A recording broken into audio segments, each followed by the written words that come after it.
The sound of my son's scream echoed through the house, followed by a series of thuds that made my blood run cold. I dropped the dishes I was washing and ran toward the staircase, my heart pounding against my ribcage. There, at the bottom of the stairs, lay my 7-year-old son Oliver, crumpled and motionless. Oliver! I rushed to his side, afraid to move him. Above us, my brother Marcus stood at the top of the stairs, an odd expression on his face.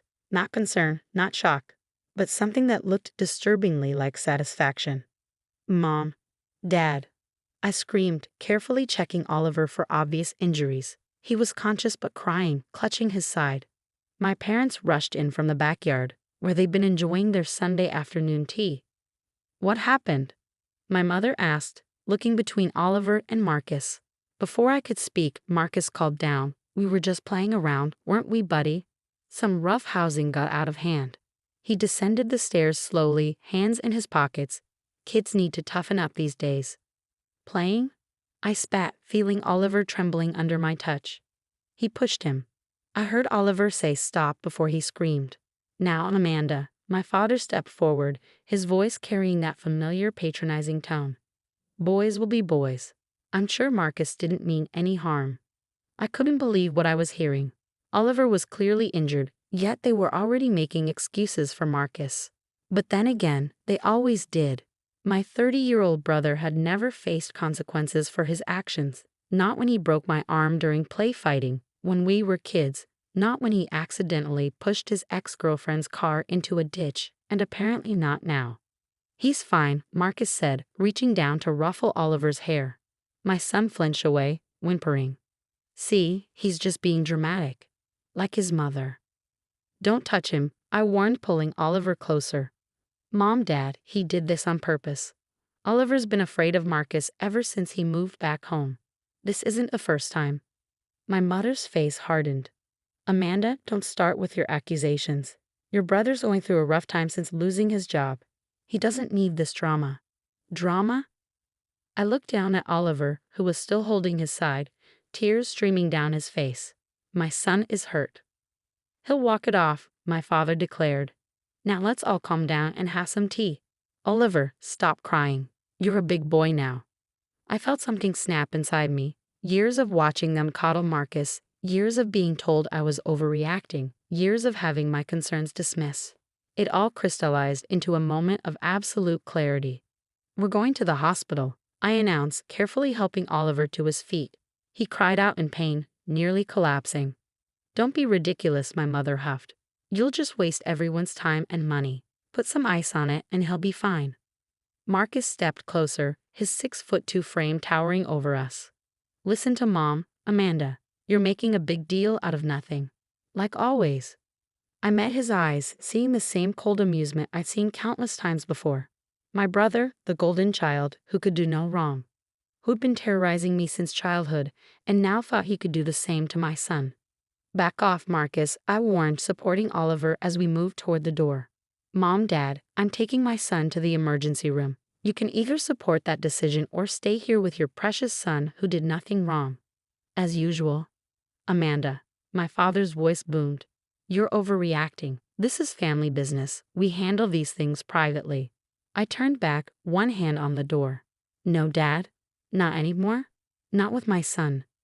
If you do this, my mother's voice quivered with what I recognized as manipulation, not concern. You'll tear this family apart. Is that what you want? I looked at Oliver's pale face, at the way he could barely stand, at the fear in his eyes when Marcus moved closer. Then I looked at my family, my enabling parents, my smirking brother, and made my decision. This family was torn apart long ago, I said quietly. You just never noticed because I was the only one bleeding. I helped Oliver to my car, ignoring their calls and threats. As I buckled him in, he whispered, Uncle Marcus said if I told you what he does, he'd hurt you too, Mommy. My hands froze on the seatbelt. What he does? Oliver, has this happened before? He nodded, more tears falling. He says it's our special game. He likes to scare me when you're not looking. He said it's funny. I felt sick to my stomach, but kept my voice calm. You're safe now, baby. We're going to get you help, and then we're going to make sure Uncle Marcus never hurts you again. As I drove toward the hospital, I could see my parents and Marcus watching from the front door. They probably thought I'd cave, like always. That I'd come back with apologies, accept their version of events, maintain the family peace. Not this time. This time, I had something worth fighting for. The emergency room was busy, but the moment the nurse saw Oliver's condition, we were rushed through triage. As they wheeled him away for x-rays, my phone buzzed constantly with messages from my family. Mom, you're embarrassing us all. Come home now. Dad, this is ridiculous. Marcus is devastated. Marcus, real nice, sis. Way to blow everything out of proportion. I silenced my phone and focused on the pediatric doctor examining Oliver. Dr. Winters was a stern-looking woman in her 50s, and her expression grew darker as Oliver described what happened. Uncle Marcus said it was funny to watch me fall. Oliver explained, wincing as she gently pressed his ribs. He likes to sneak up behind me and scare me too. Sometimes he grabs my arm really hard and says it's our secret. Dr. Winters caught my eye, her face professional but concerned. Mrs. Taylor, could we speak privately for a moment?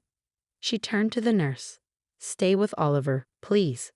In the hallway, Dr. Winters didn't mince words. Your son has 3 broken ribs and significant bruising. These injuries are not consistent with an accidental fall. The pattern suggests he was forcefully pushed. My hands trembled. I know, I heard it happen. There's more, she continued, pulling up Oliver's chart on her tablet. We found evidence of previous injuries, partially healed bruises in various stages, a hairline fracture in his wrist that was never treated. Mrs. Taylor, this suggests a pattern of abuse. The sick feeling in my stomach intensified. All those times Oliver had been quieter after visiting my parents' house. The way he'd flinch when Marcus came near. The mysterious bruises I'd attributed to normal childhood accidents, it all made horrible sense. I'm calling Child Protective Services, Dr. Winters stated firmly. This is not a suggestion, it's hospital policy. We're also obligated to report this to the police. Good, I said, surprising myself with my steadiness. I want to press charges. Dr. Winters nodded approvingly. The police will want photos and statements. We'll document everything. She paused, then added more gently, it's not easy standing up to family, but you're doing the right thing. When I returned to Oliver's room, 2 police officers were already there, speaking to him kindly while the nurse photographed his injuries. My phone buzzed again. A text from Marcus. Marcus, Mom and Dad are beside themselves. Fix this now, or else. For the first time, his threat didn't frighten me. It made me angry. I showed the message to the officers. My brother has been threatening my son for months. Today he pushed him down a flight of stairs, and my parents tried to cover it up. Ma'am, the female officer said, we take these cases very seriously. Would you like to file for an emergency protection order?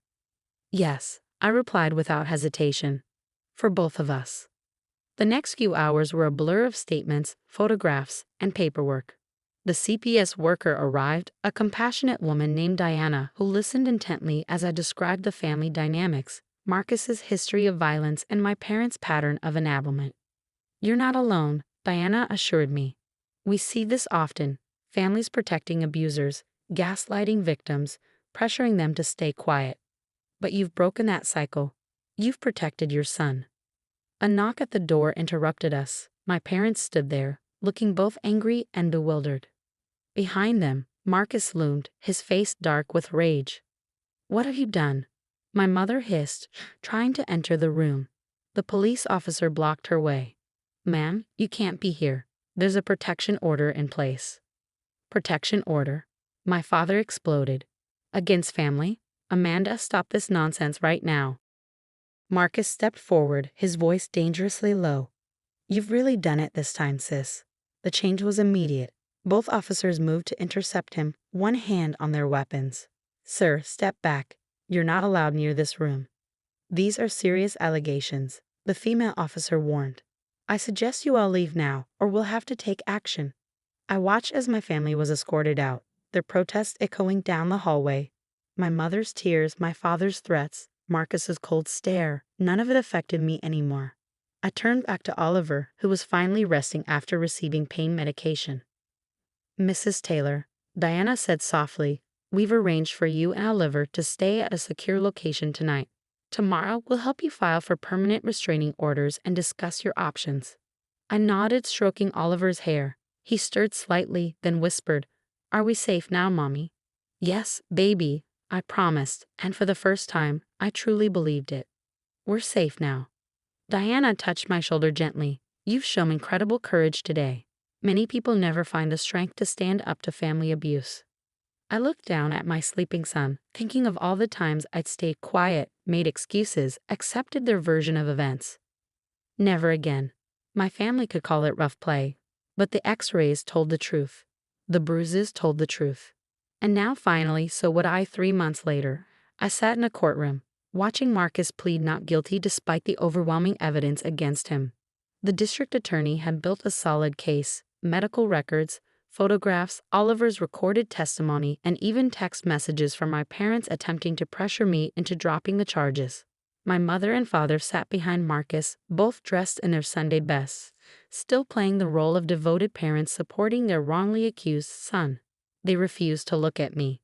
2 rows behind them sat my Aunt Sophie, my mother's younger sister, who had reached out to me privately after the hospital incident. "I always knew something was wrong with Marcus," she told me over coffee. "The way your parents covered for him, the way they dismissed your concerns. It happened when you were kids too, didn't it?" She was right. The memories had come flooding back during therapy sessions. Bruises explained away, accidents that weren't accidents at all. The constant fear that had become so normal I'd stopped recognizing it as fear. Now, watching Marcus in court, I felt none of that old fear. Oliver was safe at school, surrounded by teachers who had been informed of the situation. We'd moved to a secure apartment building, changed our phone numbers, and started rebuilding our lives. The prosecutor presented the evidence methodically. The x-rays of Oliver's ribs appeared on the screen, followed by photographs of old bruises. Dr. Winters testified about the pattern of injuries. When they played Oliver's recorded interview, I had to close my eyes. His small voice describing months of torment at his uncle's hands. He said it was our game. Oliver's voice filled the courtroom. He said if I told Mommy, something bad would happen to her. I opened my eyes to see Marcus shifting uncomfortably in his seat. For the first time, he looked worried. During a break, my mother approached me in the hallway, her face lined with strain.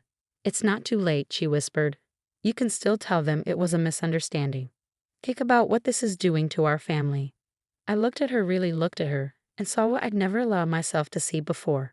A woman so desperate to maintain the illusion of a perfect family that she'd sacrifice her own grandson's safety. "I am thinking about family," I replied. "I'm thinking about my son, who deserves to feel safe. Who deserves better than what you let happen to me." She recoiled as if I'd slapped her. "What we let happen to you? We gave you everything." "No, Mom, you gave everything to Marcus. You gave him permission to hurt people. You gave him protection when he did. But that stops now." The verdict came late in the afternoon. Guilty on all counts. Marcus's face turned red with rage as the judge ordered him to stand. Given the severity of the crimes and the vulnerability of the victim, the judge stated firmly, "I'm sentencing you to 8 years in prison. Additionally, there will be a permanent restraining order protecting both the minor child and his mother." My parents gasped. Marcus turned to look at me, his eyes burning with hatred. I met his gaze steadily, no longer the little sister who could be intimidated into silence. Outside the courthouse, Aunt Sophie hugged me tightly. "You did it," she whispered. "You broke the cycle." My parents walked past without a word, their shoulders stiff with what they probably thought was righteous indignation. I watched them go, feeling oddly peaceful. They had chosen their side, just as I had chosen mine. That evening, Oliver and I had dinner in our new apartment. His ribs had healed, but more importantly, the fear had left his eyes. He laughed easily now, told me about his day without hesitation, and no longer checked behind doors when entering a room. "Mom," he said, pushing his pasta around his plate, "are you sad about Uncle Marcus going to jail?" I reached across the table and took his hand. "No, honey. I'm proud that we told the truth. I'm proud that we helped make sure he can't hurt anyone else." He nodded, considering this. "Grandma and Grandpa are mad at us." "They are," I agreed, "but sometimes doing the right thing means some people won't like it. That doesn't make it any less right." Like when I told my teacher about the bruises, even though Uncle Marcus said not to. Exactly like that. You were very brave. He smiled, a real, unworried smile that lit up his whole face. You were brave too, Mom. Later, after Oliver was asleep, I sat on our small balcony, looking at the stars. My phone contained several missed calls from my parents, probably more attempts to make me feel guilty about destroying the family. I deleted them without listening. The family they wanted to preserve had been built on lies, secrets, and the sacrifice of the vulnerable to protect the violent. That family was gone, and in its place, something stronger had grown. A mother and son who had learned that love doesn't require silence. That family shouldn't mean fear, and that sometimes the bravest thing you can do is tell the truth, no matter who tries to stop you. We were safe, we were healing, we were free, and that was worth everything we lost.